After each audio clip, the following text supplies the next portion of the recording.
আমার শাশুড়ি ও শ্বশুরের মধ্যকার সম্পর্কের বিষয়টি আমাকে বরাবরই কৌতূহলী করে তুলত। প্রতি রাতে যখন আমি ঘুমাতে যেতাম তখন তাদের ঘর থেকে শুধু একটাই কথা শুনতে পেতাম, আর একটু ধৈর্য ধরো, আর মাত্র কিছুক্ষণ। কিন্তু শাশুড়ির কণ্ঠ বলতো, আমি আর সহ্য করতে পারতেছি না, প্লিজ। এই কথা শোনার পর আমার মনে অদ্ভুত চিন্তা কাজ করত। কি এমন ঘটছে যে শাশুড়ি আর সহ্য করতে পারতেছেন না? এক রাতে কৌতূহল সামলাতে না পেরে আমি লুকিয়ে তাদের ঘরের দিকে উকি দিলাম। কিন্তু যা দেখলাম তাতে আমি হতবাক হয়ে গেলাম। আমার কলিজার বন্ধুরা, তোমরা সবাই কেমন আছো? আশা করি তোমরা সবাই খুবই ভালো আছো। আজকে তোমাদের রোমান্টিক একটা গল্প শোনাতে হাজির হলাম। উপরের কিছু কথা শুনে তো বুঝতে পারছো যে আজকের গল্পটি কত মধুর হতে চলেছে। তাই গল্পটি না টেনে শুরু থেকে একদম শেষ পর্যন্ত দেখার অনুরোধ রইল। আর তোমরা যারা এখনো আমার চ্যানেলটা সাবস্ক্রাইব করো নাই, জলদি করে চ্যানেলটি সাবস্ক্রাইব করে রাখো। আর যারা করেছে অলরেডি তাদেরকে অসংখ্য ধন্যবাদ। আর তোমাদের আরও কিছু কথা বলে রাখি, তোমরা যখন গল্পটি শুরু করছো শেষ পর্যন্ত দেখার জন্য অবশ্যই কানে হেডফোন লাগিয়ে নিবে, আর আশেপাশে যেন কেউ না থাকে। আর হাতের কাছে টিস্যু অথবা ন্যাকডা কিন্তু অবশ্যই রাখবে, যাতে প্যান্ট, লুঙ্গি অথবা বিছানার চাদর নষ্ট না হয়। তাহলে চলো কলিজার বন্ধুরা, বেশি কথা না বাড়িয়ে গল্পটি প্রথম থেকেই শুরু করি। আমার নাম হচ্ছে মাহি। আমি একটি ছোট্ট গ্রামে থাকি। আমার পরিবার খুবই গরিব ছিলেন। আমার মা আর আমার ছোট বোন ছাড়া আমার দুনিয়াতে আর কেউ ছিলেন না। আমার মায়ের একটি শর্ত ছিল, আমি যেখানে বিয়ে করব সেখানেই সে আর আমার ছোট বোন থাকবে। আমার বিয়ে হয়েছিল এক সাধারণ ঘরে। সেই ঘরে ছিলেন আমার শাশুড়ি, শ্বশুর ও তাদের ছেলে রাকিব। কিন্তু দুঃখজনক, বিয়ের কিছুদিন পরে এক দুর্ঘটনায় আমার স্বামী রাকিব মারা যায়। এতে আমার জীবনের সবচাইতে বড় দুঃখজনক ঘটনা ছিল। আমার স্বামী রাকিব মারা যাওয়ার পর আমাদের আগের ভাষা ছেড়ে দিতে হয়। তাই মা আর আমার ছোট বোন আমার সঙ্গে শ্বশুরবাড়িতেই থেকে গেলেন। তবে আমার স্বামী রাকিব মারা যাওয়ার পর শ্বশুরবাড়ির পরিবেশ একেবারেই বদলে গেল। আমার শ্বশুর কয়েক মাস আগেই তৃতীয় বিয়ে করেছিলেন। কিন্তু আমি লক্ষ্য করলাম, প্রতিদিন সকালে আমার নতুন সৎ শাশুড়ি চোখের পানি ফেলছেন, আবার কখনো কখনো কাঁদতে কাঁদতে পেটে হাত রাখছেন। আমার সৎ শাশুড়িকে অসহায় দেখাতো। কিন্তু আমি যখন জিজ্ঞাসা করতাম তখন কিছুই বলতেন না, মুখ ঘুরিয়ে নিতেন। আমার মনে হয় শাশুড়ি যেন লজ্জা পান। হঠাৎ একদিন রান্নাঘরে সকালবেলা তাকে কান্না করতে দেখা যায়। আর সহ্য করতে পারলাম না আমি জিজ্ঞাসা করলাম, কি হয়েছে শাশুড়িমা? আপনি এত কষ্ট পাচ্ছেন কেন শাশুড়িমা? তিনি মাথা নিচু করে বললেন, তুমিও তো বিবাহিত নারী, তুমি বুঝতে পারছো না আমি কি কষ্টের মধ্যে আছি। আমার স্বামী এই বয়সে 10 জন পুরুষের শক্তি ধরে রেখেছেন। আমি আর পারছি না বৌমা। তার কথা শুনে আমি লজ্জায় পড়ে গেলাম। আমার স্বামীর সঙ্গে জীবনের সবকিছুরই অভিজ্ঞতা খুব অল্প ছিল, তাই আমি এই কষ্ট পুরোপুরি বুঝতে পারিনি। কিন্তু আমার একটা প্রশ্ন আমাকে ভাবিয়ে তুলল, 5-0 বছরের শ্বশুরের এত শক্তি কোথা থেকে এলো? তার হাড় মাংস তো বয়সের কারণে দুর্বল হওয়ার কথা ছিল। পরবর্তী 15 দিন আমি চুপচাপ এই দৃশ্য দেখতে থাকতাম। প্রতিদিন শাশুড়িকে কাঁদতে দেখতাম, কিন্তু কিছু বলতাম না। আমার স্বামীর মাত্র 18 বছর বয়স, আর সে সপ্তাহে 2 বার আমার কাছে এলেই ক্লান্ত হয়ে যেত। অথচ শিশুর প্রতিদিন আমার শাশুড়ি মাকে এমন অবস্থায় ফেলে দিতেন, তিনি সকালে ঘর বাড়ির কাজ করতে পারতেন না। মাঝে মধ্যে আমার মনে হতো শাশুড়ি মা হয়তো আমাকে বাড়িয়ে বাড়িয়ে বলছেন। এই বয়সে একজন পুরুষ কিভাবে প্রতিদিন এইসব কাজ করতে পারেন? আমার অনেক সন্দেহ লাগত। এক রাতে ঘুম আসছিল না, তাই আমি বেরিয়ে এলাম। হাঁটতে হাঁটতে কখন যে শ্বশুরের ঘরের সামনে পৌঁছে গেছি খেয়াল করিনি। হঠাৎ ভেতর থেকে আওয়াজ এলো। শাশুড়ির রাগান্বিত কণ্ঠে বলছিলেন, তুমি আমার জীবন নরক বানিয়ে দিয়েছ। আমি ভেবেছিলাম কিছুদিনের ভিতরেই ঠিক হয়ে যাবে, কিন্তু তোমার এই পাগলামি তো শেষই হচ্ছে না। আর পারছি না, আমাকে তুমি এখন ছেড়ে দাও। আমার শ্বশুরের কণ্ঠ হলো, এখনই তো শুরু হলো, তুমি এত দ্রুত এসব কথা বলছো কেন? আমি আর তাদের কণ্ঠ শুনতে পারলাম না। আমার মাথার ভিতরে হাজার হাজার প্রশ্ন ঘুরপাক খেতে লাগলো। আমি চুপচাপ দাঁড়িয়ে তাদের কথা শুনছিলাম। কিছুক্ষণ নীরবতা পর ভেতর থেকে শাশুড়ি ভিট কান্নার শব্দ ভেসে আসলো। তখনই বুঝতে পারলাম ভিতরে কি ঘটেছে। লজ্জায় আমি আর দাঁড়াতে পারলাম না, শুনে ফিরে এলাম। সেই রাতের পর আমার আর কোনো সন্দেহ রইল না। আমার শাশুড়ি মা ঠিকই বলেছিলেন। এই বয়সে শ্বশুরের স্বাস্থ্যের অবস্থা দারুণ ভালো ছিল। এরপর থেকে আমি আর শাশুড়ির কষ্টের দিকে তাকাতাম না, কারণ এটা ছিল স্বামী স্ত্রীর ব্যক্তিগত ব্যাপার। কিন্তু একদিন আমি সকালে দেখি শাশুড়ি কান্না ভেজা চোখে ঘর থেকে বেরিয়ে আসছে, সঙ্গে একটা ব্যাগ। তিনি আমার মায়ের দিকে তাকিয়ে বলেন, আমি আর পারছি না। এই বুড়ো লোকটা আমার জীবনটা শেষ করে দিয়েছে। আমি আর এক মুহূর্তে এখানে থাকতে পারবো না। আমার মা আমার সৎ শাশুড়িকে যা করলেন, আমিও অনেক চেষ্টা করলাম, কিন্তু আমার সৎ শাশুড়ি মা সিদ্ধান্ত নিয়েই ফেলছেন। কোনো কিছু শোনার প্রয়োজন বোধ করলেন না, ব্যাগ হাতে বাড়ি ছেড়ে বেরিয়ে গেলেন। আমি একবার আমার মায়ের দিকে তাকালাম। তিনি মাথায় হাত দিয়ে বসে আছেন। আমি দ্রুত এক গ্লাস পানি নিয়ে তার সামনে ধরতেই মা বললেন, তোমার শ্বশুর কোনো স্ত্রীকে ঘরে টিকতে দেয় না। ৫ বছর বয়সেও সে কি এমন করে যে সবাই তাকে ছেড়ে চলে যায়? এবারও একই কাণ্ড ঘটল। কিছুদিনের মধ্যেই সে আবার বিয়ের জন্য পাগল হয়ে উঠবে। মায়ের কথা শুনে আমার অনেক হাসি পেল, কারণ আমার শ্বশুর একজন স্ত্রী ছাড়া একদিনও চলতে পারে না। কোনো স্ত্রী তার সঙ্গে বেশি দিন থাকতে পারে না। তবে এই সৎ শাশুড়ি তো বেশ ভালো মানুষ ছিলেন। সংসারের সব কাজ সামলাতেন, আমার শ্বশুরের খুব যত্ন নিতেন। কিন্তু বন্ধ দরজার পেছনে কি হচ্ছিল তা কেউ জানত না। এই বৃদ্ধ বয়সে কোথা থেকে এত শক্তি পেতেন, সেটাই ছিল আমার জীবনের সবচাইতে অবাক করার বিষয়। এই মেয়েটিও অনেক কষ্টে পাওয়া গিয়েছিল। গরিব ঘরের মেয়ে হওয়ায় আর তাকে এক প্রকার বাধ্য হয় ৫ বছরের এক বৃদ্ধর হাতে তুলে দিয়েছিল। আর আমার যখন বিয়ে হয় তখন প্রথম শাশুড়ি জীবিত ছিলেন। তখন আমাদের সবকিছুই স্বাভাবিক ছিলেন। কিন্তু তার মৃত্যুর পর থেকে শ্বশুরের নতুন বিয়ের পালা শুরু হলো। আমার প্রথম শাশুড়ি কিভাবে তার সাথে মানিয়ে নিয়েছিলেন জানি না। তবে এর পরের কারণ ও বেশি দিন ঠিক থাকা সম্ভব হয়নি। আমি মাকে সান্ত্বনা দিতে বললাম, আপনি চিন্তা করবেন না, সব ঠিক হয়ে যাবে। কিন্তু আমি জানতাম, মাও জানতেন, এটা এত সহজে ঠিক হবে না। বাস্তব ও তাই হলো। 2-3ও কাটল না। শ্বশুর বাড়ির সব লোককে ডেকে চিৎকার করে বললেন, সাইমা চলে গেছে তো কি হয়েছে? আমার জন্য নতুন বউ খুঁজে আনো। আমি একা থাকতে পারবো না। মা রাগের মাথায় হাত দিয়ে বললেন, তোমার যদি স্বভাব না পাল্টাও তাহলে আমি আর তোমার জন্য বিয়ের ব্যবস্থা করব না। তাছাড়া এখনো সাইমা তোমার স্ত্রী, তাকে বোঝাও, ফিরে আসতে বলো। শ্বশুর তখন হাত জোর করে বলতে লাগলেন, ও খুব নকরা করত, হাত দিয়ে ভান করত যেন কি হয়ে গেছে। এবার এমন কাউকে চাই যে একটু স্থির হবে, যে আমার সাথে মানিয়ে চলতে হবে। এবার মাঝ বয়সী স্বাস্থ্যবান একটা বউ খুঁজে দাও। আমার শ্বশুরের কথা শুনে আমি তো অবাক হয়ে গেলাম। আমার মা কোনো কথা না শুনে চুপচাপ ঘরে চলে গেলেন। আমি লজ্জায় মাথা নিচু করে নিলাম। শ্বশুর যেন 18-19 বছরের কোনো ছেলের মতো আবদার করে যাচ্ছেন, অথচ তার বয়স 55, মাথার সব চুল ধবধবে সাদা। মা আর কথা না বাড়িয়ে তার কথা এড়িয়ে গেলেন। কিন্তু আমার শ্বশুর নাচোর বান্দার, তিনি না খাওয়া না কথা বলা শুরু করলেন। শুধু একটাই দাবি, বিয়ে করতে হবে। নিজেকে একেবারে ঘরের মধ্যে আবদ্ধ করে ফেললেন। এর আগে মা বলে উঠলেন, এই বৃদ্ধ বয়সে একাকিত্ব কাটে না। কত মানুষ তো স্ত্রী হারিয়ে একা জীবন কাটিয়ে দেয়। কিছু এ লোক তো এক মুহূর্ত স্ত্রী ছাড়া থাকতে পারে না, তাও আবার নিজের পছন্দমতো। এত বয়সে কে তাকে লোভ দেখাবে? কোথা থেকে আমি এমন কাউকে খুঁজে দেব? এখন তো গরিবের মেয়েরাও তার নাম শুনলে ভয় পায়। তার প্রকৃতি চারদিকে ছড়িয়ে পড়ছে। মায়ের কথা শুনে আমি চিন্তায় পড়ে গেলাম। তারপর বললাম, আমার এক বান্ধবী আছে, ফরজিনা। সেই মেয়েটির ডিভোর্সি, এখন তার বাবার বাড়িতে আছেন।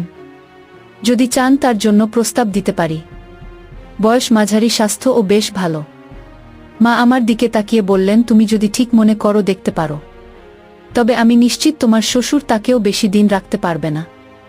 মায়ের কথা শুনে আমার হাসি চেপে রাখতে কষ্ট হচ্ছিল, কারণ আমার সেই বান্ধবী চালাক চতুর, এতটাই তেজি যে তার আগের স্বামী ও টিকতে পারে নাই। আমি মনে মনে ভাবলাম, যদি তার সাথে শ্বশুরের বিয়ে হয় তাহলে এবার হয়তো উল্টো শ্বশুরকেই সামলাতে হবে। এই ভাবনা থেকে আমি বান্ধবীর মায়ের সঙ্গে কথা বলার সিদ্ধান্ত নিলাম। তিনি নিজেও মেয়ের কর্মকাণ্ডে বিরক্ত ছিলেন, তাই বিনা দ্বিধায় রাজি হয়ে গেলেন তিনি। যদিও আমার বান্ধবী আর শ্বশুরের বয়সে পার্থক্য ছিল অনেক, তবে আমাদের শ্বশুরবাড়ির অবস্থা খুব একটা ভালো ছিল না। তাই কিছুদিন পর আমার পরামর্শে একেবারে সাধারণভাবে আমার বান্ধবীর বিয়ে আমার শ্বশুরের সঙ্গে দেয়া হলো। সে আমাদের বাড়িতে চলে এলো, কিন্তু কয়েকদিনের মধ্যে এসে আগের শাশুড়ির মতো একই কথা বলতে শুরু করল। বলল সে শ্বশুরের সঙ্গে আর থাকতে পারছে না এবং ফিরে যেতে চায়। আমি তাকে জিজ্ঞেস না করলাম, তুমি শ্বশুরের সঙ্গে থাকতে পারছো না কেন? সে আমার দিকে তাকিয়ে বলল, তুমি তো সবই জানো। আমি অবাক হয়ে বললাম যে আমি কিছুই জানি না। সে ধীরে ধীরে আমার কাছে এসে কানে ফিসফিস করে বলল, তুমি জানো সে বিষয়ে এক ধরনের ওষুধ ব্যবহার করে। কথা বলে তিনি তার ঘরে চলে গেলেন। আমি একদম অবাক হয়ে গেলাম। ধীরে ধীরে বুঝতেও পারলাম আমার শ্বশুর হয়তো এমন কিছু খান যার কারণে তার এত শক্তি। আমি মাথায় হাত দিয়ে বসে পড়লাম, একটা আমার কল্পনার বাইরে ছিল। আমি মাকে ইশারায় বুঝিয়ে বললাম, এবার খোঁজ নিয়ে দেখত শ্বশুর আসলে কি খায়। এমন না হয় এই ওষুধের কারণে নতুন বুটাও পালিয়ে যায়। মা একটু হেসে বলল, এই ব্যাপার থেকে দূরে থাকলেই ভালো। আমি তো বিধবা হয়ে এখানে বসে আছি, আমাদের খরচ তো তোর শাশুড়ি চালা। আমি কিভাবে এসব ব্যাপারে কথা বলি? মার কথা শুনে আমি চুপচাপ হয়ে গেলাম। আমাদের জীবিকা পুরোপুরি শ্বশুরের উপর নির্ভরশীল ছিল। তাই মা ঠিক করলেন শ্বশুরকে নিয়ন্ত্রণে রাখার জন্য বারবার তার বিয়ে দেওয়া হবে। কিন্তু দুঃখজনক বিষয় হলো কোনো মেয়েই আমার শ্বশুরের সাথে টিকতে পারছেন না। যারা আসতো তারা কিছুদিন পর চুপচাপ চলে যেত। আমার এক বান্ধবী ও মাত্র 1 মাস শিখতে পারল না। তারপর একদিন সে চুপচাপ নিজের জিনিসপত্র গুছিয়ে তালাক নিয়ে চলে গেল। শ্বশুর খুব কষ্ট পেলেন এবং কান্না করতে করতে বললেন, আমার কপালে বুঝি স্ত্রীর সুখ নেই। আমি একা থাকতে পারবো না। আমার শ্বশুর একদম বদলে গেলেন। রাতে ঘরের ভেতরে পায়চারি করতেন, সারাদিন অস্থির লাগত। মা ভালোই বুঝতে পারলেন তিনি তো সহ্য করতে পারছেন না। তখন মা আবার শ্বশুরের জন্য বিয়ের সন্ধান খোঁজাখুঁজি শুরু করলেন। এক সময় এক সম্পর্কে দিদিমাকে বলল, তোমার বিধবা মেয়েকে এই শ্বশুরের সঙ্গে বিয়ে দাও। বাড়ির ব্যাপার বাড়িতেই থাকবে, আর মেয়েটাও সংসারী হবে। একথা শুনে মা রেগে গিয়ে বললেন, তুমি কি বলছো? আমার মেয়ে মাত্র 8 বছরের, আর শ্বশুর বয়স তো 5 বছর। দিদি একটু এসে বলল, তুমি তো এতদিন নানা বয়সের মেয়েদের এনে বিয়ে দিয়েছ, এবার নিজের মেয়েকে দিতে সমস্যা কোথায়? কোথায় হতবাক হয়ে গেলেন।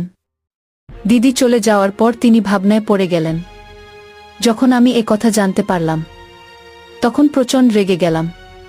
আমি চিৎকার করে বললাম, এ তুমি কি বলছো? আমি কিভাবে নিজের শ্বশুরকে বিয়ে করব? মা তখন শান্তভাবে বললেন, তোমার শ্বশুর কিন্তু খুবই ধনী, আর তোমার বিধবা অবস্থাটা আমাকে কষ্ট দিচ্ছে। তোমার রূপ লাবণ্য আছে, কিন্তু নতুন বিয়ের সম্বন্ধ পাওয়া কঠিন। মার কথা শুনে আমি ভাবনায় পড়ে গেলাম। সত্যি অনেকদিন ধরে আমি একাকিত্বর যন্ত্রণা সহ্য করছিলাম। একজন নারী যখন সংসার করে পরে হঠাৎ একা হয়ে যায়, আর একাকিত্ব খুব কষ্ট দেয়। আমার শ্বশুরের চাওয়া পাওয়া আকাঙ্ক্ষাগুলো তাকে প্রতিনিয়ত কুরে কুরে খায়। যেদিন আমি প্রথম শ্বশুরের ঘর থেকে সেই সন্ধ্যার আওয়াজ শুনেছিলাম, সেদিন সারারাত আমি নিজেও অস্থির ছিলাম। আমারও মনে হচ্ছিল আমার জীবনে কেউ ফিরে আসুক, আমাকে আগলে রাখুক। অনেক চিন্তা ভাবনা করে আমি সিদ্ধান্ত নিলাম আমি শ্বশুরকে বিয়ে করব। যখন শ্বশুরের কথা শুনলেন তখন আনন্দে পাগল হয়ে গেলেন। তিনি বললেন, এ তো আমার জন্য আশীর্বাদ, তুমি আমাকে ছেড়ে কখনো যাবে না। মা ও সাদাসিধে ভাবে আমাদের বিয়ের ব্যবস্থা করলেন। বিয়ের পর আশেপাশের সবাই যখন জানতে পারল তখন সবাই হতবাক হয়ে গেল। সবাই জানত তিনি আমার শ্বশুর ছিলেন, কিন্তু এখন তিনি আমার স্বামী। আমিও ধীরে ধীরে বিষয়টি মেনে নিতে লাগলাম। তবে বিয়ের রাতে আমার মনের মধ্যে ভয় ঢুকে গেল। আমি ভাবতে লাগলাম শ্বশুর আসলে কতটা শক্তিশালী। প্রথম রাতেই তিনি কি করবেন? আমি কি সহ্য করতে পারব? কিছুক্ষণ পর শ্বশুর ঘরে এলেন এবং আলমারি খুলে একটি খাম বের করে কোণায় রাখলেন। আমি কিছুক্ষণ চুপচাপ দেখছিলাম। তারপর আর থাকা গেল না। উঠে গিয়ে জিজ্ঞাসা করলাম, আমার শ্বশুর আব্বা জান কি করছেন? তিনি হাসি মুখে বললেন, ভাজা ছোলা আছে, আমি এগুলো খাই। শ্বশুরের এই কথা শুনে হঠাৎ করে শাশুড়ি সেই কথাগুলো মনে পড়ে গেল, যেখানে তিনি বলছিলেন যে তার স্বামী নাকি কিছু দেশি ঔষধ ব্যবহার করেন। মুহূর্তের মধ্যে আমি খামটা তার হাত থেকে ছিনিয়ে নিলাম এবং, আপনার এগুলো খাওয়ার দরকার নেই। শ্বশুর একটু রেগে গেলেন, খামটা আমার হাত থেকে নিয়ে বললেন, আমি তো বুড়ো হয়ে যাচ্ছি, নিজের যত্ন নিজেকেই নিতে হবে। এরপর তিনি এক মুঠো ছোলা নিলেন, তার সঙ্গে একটু মিষ্টি ও দুধ মিশে গ্লাসে ঢাললেন। আমি অবাক হয়ে তার দিকে তাকিয়ে রইলাম। মনে হচ্ছিল এবার বুঝি আমিও শাশুড়ির মতো শ্বশুরের কাছে টিকতে পারব না। কিন্তু কিছুক্ষণ পর যা হলো তা দেখে আমি হতবাক। সুর কণ্ঠে আমার হাত ধরে বললেন, তিনি অনেক ক্লান্ত, একটু বিশ্রাম নাও। তার চোখে মুখে কোনো অশালীনতা বা কোনো খারাপ ইঙ্গিত ছিল না, এবং তিনি আমার ক্লান্তির কথা ভেবেছেন, আমাকে বিশ্রাম নিতে বলেছেন। আমি অবাক হয়ে রইলাম। কিছুক্ষণ পর গভীর ঘুমে তলিয়ে গেলাম। পরদিন সকালে সব কিছু বেশ স্বাভাবিক লাগছিল। সুর আমাকে ডাকলেন এবং একটি ঘাম আমার হাতে দিয়ে বললেন, এটা তোমার ভবিষ্যতের জন্য, যাতে যদি আমার কিছু হয়ে যায় আমি কোনো সমস্যায় না পড়ো। আমি অবাক হয়ে বললাম, সঙ্গে আমার জন্য যথেষ্ট, এসব টাকার দরকার নেই। আমার কথা শুনে তিনি মৃদু হাসলেন, কিন্তু তারপরও ব্যাংকে গিয়ে সেই টাকা আমার নামে জমা করিয়ে দিলেন। এরপর কয়েকদিন কেটে গেল। আমি শিশুরের মধ্যে কোনো খারাপ অভ্যাস দেখতে পেলাম না, বরং তিনি ছিলেন শান্ত, দায়িত্ববান এবং খুব যত্নশীল একজন মানুষ। আমাদের মধ্যে একটি সুন্দর সম্পর্ক তৈরি হয়েছিল, তবে তিনি কখনো কোনো জোরাজুরি করেননি। আমার মতামত ও সম্মতি ছাড়া কখনোই কোনো বিষয়ে আগ বাড়িয়ে যাননি। আমি অবাক হয়ে ভাবতাম, এমন ভদ্র সংযমী মানুষ কি হয়। একদিন আমি তার কাছে জিজ্ঞাসা করলাম, আপনি কেন এত সংযম না? আপনার বয়সের পুরুষেরা তো সাধারণ এমন হয় না। সুর তখন একটা গোপন ফাঁস করলেন, যা শুনে আমার পুরো দুনিয়াটাই কেঁপে উঠল। তিনি বললেন, আমার পুরো জীবন কেটেছে তোমার মায়ের সঙ্গে। তিনি সব সময় আমার ছোট ছোট প্রয়োজনের খেয়াল রাখতেন, তাই তার অনুপস্থিতি আমার জন্য অসহ্য হয়ে উঠেছিল। বিয়ের কথা ভাবতাম যখনই নতুন কেউ ঘরে আসতো, টাকার প্রতি আকৃষ্ট হতো। যেমন আমি তোমাকে ভবিষ্যতের জন্য টাকা দিয়েছি, ঠিক তেমনি আগের স্ত্রীদেরও দিয়েছিলাম, যেন তারা নিরাপদ বোধ করে। কিন্তু শেষ পর্যন্ত সবাই কিছুদিন পর মোটা অঙ্কের টাকা নিয়ে আমাকে ছেড়ে চলে যেত। কেউ সত্যিকারের সম্পর্ক গড়তে চায়নি আমার সাথে। আমি হতবাক হয়ে শুনছিলাম। তিনি বললেন, সবাই ভেবেছে আমি তো ৫ বছরের এক বৃদ্ধ, আমি তো কিছুদিন পর মরে যাব, তখন তারা সহজেই আমার সম্পত্তি ভোগ করতে পারবে। অথচ আমি সারা জীবন অপেক্ষা করেছি এমন একজন সঙ্গীর জন্য, যে আমাকে সত্যিকারের ভালোবাসবে, শুধু আমার টাকার জন্য নয়। তারপর তিনি আমার দিকে তাকিয়ে বললেন, যখন তুমি টাকা নিতে অস্বীকার করেছিলে, তখন আমি বুঝেছিলাম তুমি আমার টাকার জন্য এখানে আসোনি। তুমি সত্যিই আমাকে সম্মান করো, ভালোবাসো। এই বয়সে পার্থক্য কোনো বিষয় নয়, মনের বন্ধুত্বই আসল। আমি পুরোপুরি অবাক হয়ে গেলাম। এরপর আমি তাকে জিজ্ঞাসা করলাম, আপনি প্রতিদিন ছোলা আর মিষ্টি কেন খান? তিনি হেসে বললেন, এটা শুধু সত্যি বৃদ্ধির জন্য নয়, এটা চোখের জন্য খুব উপকারী।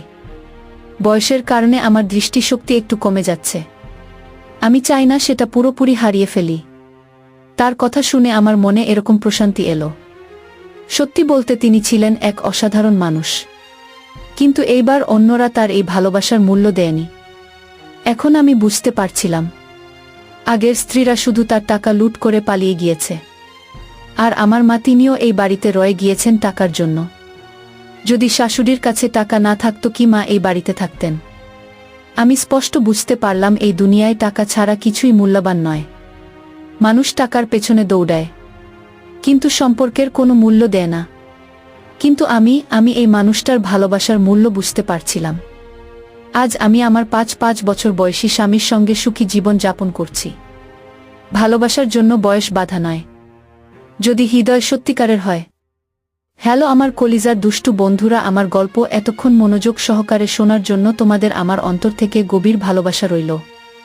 আসলে তোমরা খুবই ভালো, না হলে তোমরা এতক্ষণ আমার গল্প মনোযোগ সহকারে শুনতে না। এজন্য তোমাদের কাছে আমার কৃতজ্ঞ। তোমাদের আরেকটা কথা বলে রাখি বন্ধুরা, তোমরা যারা এখনো আমার চ্যানেলটা সাবস্ক্রাইব করো নাই, জলদি করে সাবস্ক্রাইব করো। আর তোমরা কি ধরনের গল্প চাও অবশ্যই কমেন্ট করে আমাকে জানাবে, আমি চেষ্টা করব সেই গল্প তুলে ধরার জন্য। তাহলে আমার কলিজার বন্ধুরা, তোমরা ভালো থেকো, সুস্থ থেকো, শুভ কামনা করে এখানেই শেষ করছি। আর অপেক্ষা করো আমার পরবর্তী ভিডিওর জন্য।